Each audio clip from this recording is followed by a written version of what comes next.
Hey guys, welcome to the Wheel to Wheel podcast for this week's episode presented by Singularity Motorsports Racing Team. In today's episode, I'll be talking about the NASCAR iRace that debuted this past week at Homestead Miami Speedway, and I'll share with you some of my thoughts, some of the things I liked, some of the things I didn't like throughout the 1.5 hour race, so stay tuned.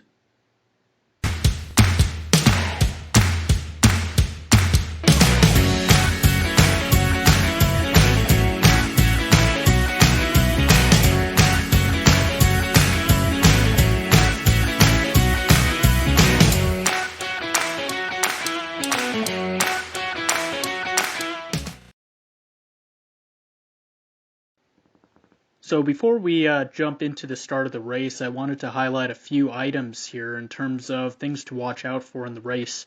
The parameters of the race are supposed to be 100 laps, so no stage racing, just sprints for the 100 laps.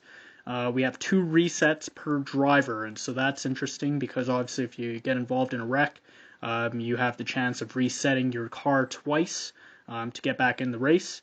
And overall, I think the fundamentals of the iRace in terms of stock car racing on iRacing compared to the real life product, it'd be interesting to see how that plays out. Will strategy be an important factor in this race? Will we see, aerodynamic dependency as well in the simulator compared to real life? All right, thanks to social distancing, our roving reporters are in Lake Norman and north of Mooresville. First, Michael Waltrip. Hey, thanks, Mike. It's a grid walk. I've made my way to Denny Hamlin's living room, and I'm finding him right here in his grid. Hey, Denny Hamlin, look, I brought you some tacos. No taco? Get out of here with that. But seriously, what are some of the things fans can look for today as a key to winning this race? I think it's going to be found in the details. Getting on and off pit road, not messing up on pit road, because I think everyone's going to be fast. Passing will be difficult, but in the long run, you're going to see the best guys go to the front. Ooh, is this a fun track to drive for you? It is pretty fun, I'll be honest with you. We've all got a lot of laps, so there's no excuses at this point. That's what I'm hearing all around, guys. Regan, these guys are having a lot of fun. And we're going racing. And interesting opening first stint here in terms of the opening lap. Everyone was a bit spaced out. Everyone behaved so far coming into turn 1 and 2. And yeah, we have the race underway. So very interesting to see how, we have some of these front runners here with Garrett Smithley and Timmy Hill, who, if you guys follow the Cup Series, usually these guys are in smaller teams. And so with underfunded equipment, they usually run at the back of the pack. But with this race being an equal race for them as well, everyone's in an equal car. It really showcases the talent of these drivers here to the forefront, and it's really good to see them running up front here.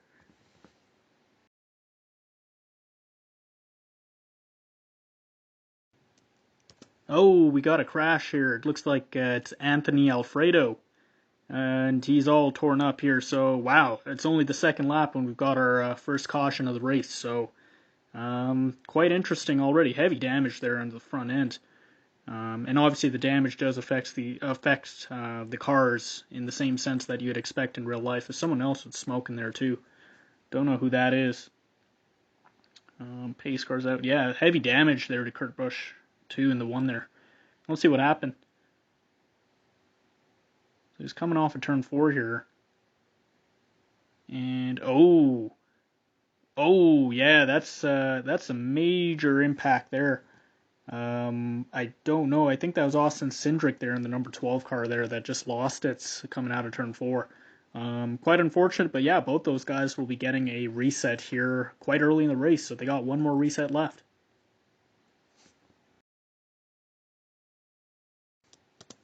All right, let's ride on board here on the replay with Anthony Alfredo. He's coming off of turn 4 here, and there's the 12 car of Cindric, and yeah, he just loses it, smacks the outside wall. Wow. And nowhere for Alfredo to go. Just shows the difficulty in terms of driving these cars here in the simulator. Less aero dependency here compared to the real life product, which I think is a good thing. It reminds me a little bit of the Gen 4 car for those guys that are familiar with the Cup Series. have a lot of horsepower, but not a lot of aerodynamic grip, more mechanical grip, which makes the car harder to drive, more skill set required. So interesting to see that he just lost it coming off of turn 4. Haven't seen that in a while, to be honest.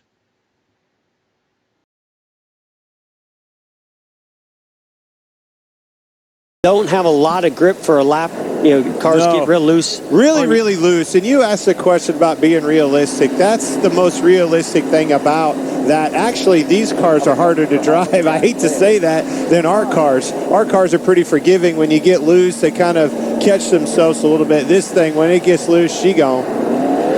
Your car got destroyed in that. Just hit the reset button. You'll be right back in it. All right, let's ride along with Clint.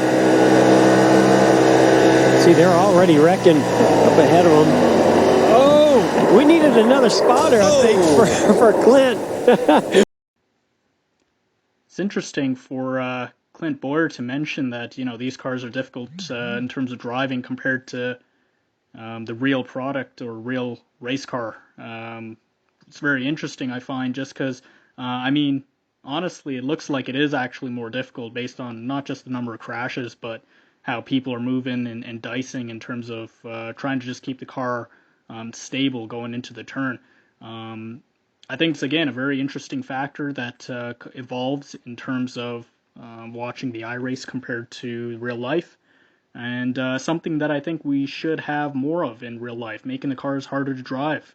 Again, not that they already aren't, but coming from Boyer again, that, driving in the iRace is harder than the real thing. So, especially when it gets loose, I think we need more of that in the next gen car coming out next year. All right, good luck. Here we go. We're going green. See how Denny Hamlin gets off to the start, gets that clean air that he was searching for. That's why he took 2 tires on that stop, but how is that going to hold up against these other guys with 4? Yeah, he was the only car to take 2 tires on that pit stop. Everybody else got 4 fresh ones. Mike, Jeff, what I have learned this week is changing just right side tires, even here at Homestead, it can make the car very loose for 2 or 3 laps. You can see already William Byron going after Denny Hamlin. Smithley on the outside. That's Ross Chastain to the inside of Garrett Smithley. Kligerman right behind them in the 77. Then Timmy Hill. The race has been good so far amongst the leaders here as they come off of turn 4. Byron there with Ross Chastain. Byron going to the inside now. And he's going to make a move. Oh, he's got contact. Oh, no. And it's going to cause a major crash. And we're still green. Oh, no. That just got him booted right out of the way. And they're wrecking now. They're wrecking fully in the back. And caution's out. Yeah, that was not good at all. That was quite rough, actually. But wow, these cars are very edgy and antsy. It looks like just a small tap there. In real life, I don't think it would have had that big of an effect in terms of making him that loose and just losing it up the hill. But in iRacing here, it looks like the cars are on edge. So again, very interesting to see that he was able to lose control just from a small tap there. Boys, that is not good. How many laps are we in? Already on the first one. 21. Jimmy on old tires. Back from the restroom break, he was too eager. Wow. So we see Jimmy Johnson's rig here, which is an F1 IndyCar style rig, and it's no secret he's been preparing for some IndyCar tests, so he probably has that rig in there. But very, very cool to see how the construction's made. And how he's adapting, actually, driving a stock car even with this current setup. So very interesting to see. Now you can see a little bit different setup on Jimmy Johnson. He's laid back like it's an Indy car or a Formula One car. Yes, notice, I like that, Jeff. Notice that his feet are higher than his butt dyno. Yeah, and I'd actually heard that Jimmy is scheduled to do, or was scheduled to do, a test at Barber Motorsports Park in Birmingham, Alabama, or outside of Birmingham. So to get ready for that test, this was the rig that he had built for himself which was, as you can tell, is really more set up for an open wheel Indy car or Formula One car. So race is going on here, and we just have a crash here. Oh, and it's Kurt Busch again. Oh, and Kyle Busch in it as well. Both brothers. Oh, and there goes Cindric into the wall, head on. Oh, wow. Quite a bit of heavy contact there. Kligerman involved too in the 77. Yeah, that is a lot of damage there. I think that will basically be the end of the day for Kurt Busch. I think he's already used his first, maybe second reset. I'm not sure, but that's some heavy contact. And, yeah, not going to bode well for both Busch brothers here so far.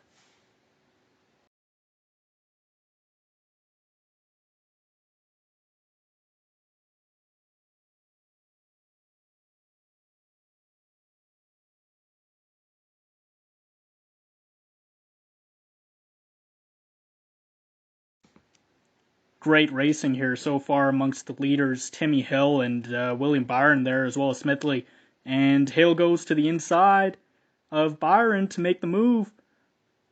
Sails it down into turn 3, gets the pass done, and looks like the crossover here by William Byron, and will he make it work? This is some fantastic racing here. Reminds me a little bit of the Indy 500 with the, slingshot maneuvers there. And there goes Byron again into turn 1. And just about almost cleared him, but not quite, as Timmy Hill is able to hold the line, exiting out of turn 2. They're still battling side by side into turn 3 here. And Smithley's like, I want some of that action in there. And don't discount Earnhardt Jr. There he goes to the inside again. Timmy Hill trying to take the lead. I just love the fact that these smaller team-funded drivers are making such a big impact. Good on them.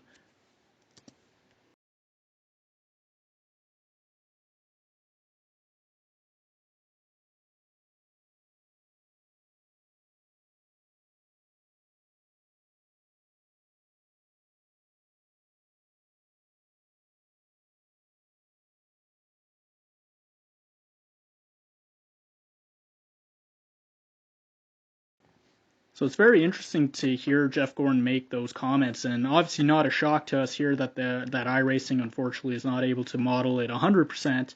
But you know what? I think they've given NASCAR something to look at in terms of their next-gen car, in terms of, can cars follow just as closely in terms of when they're in traffic?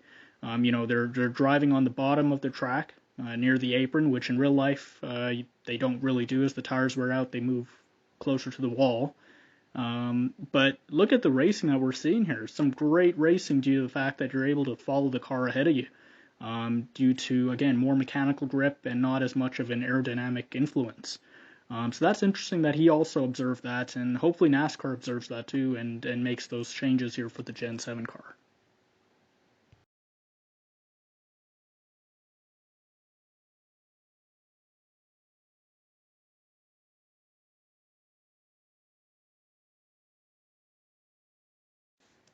And they're coming off of turn 4 here, and Denny Hamlin here has been a class act coming from the back. And we are on the final lap here, and Dale Jr. leading the race. He's left a lot of top side open for Hamlin, though. He's going to get a good run here, and they're going to exit turn 2 side by side. Timmy Hill there in 3rd, Chase Briscoe in 4th, Garrett Smithley in 5th. That's your top 5. Down the back straight they go for the last time. Into turn 3, and it's neck and neck. Junior really not giving him much there. Hamlin going way up top. And they come off of turn 4. Oh, there's contact. Oh, and Hamlin's going to win. Wow. What a finish that was. Between Denny Hamlin and Dale Jr., Timmy Hill in 3rd, Briscoe 4th, and Smithley in 5th. My God, that was awesome. Oh, wow.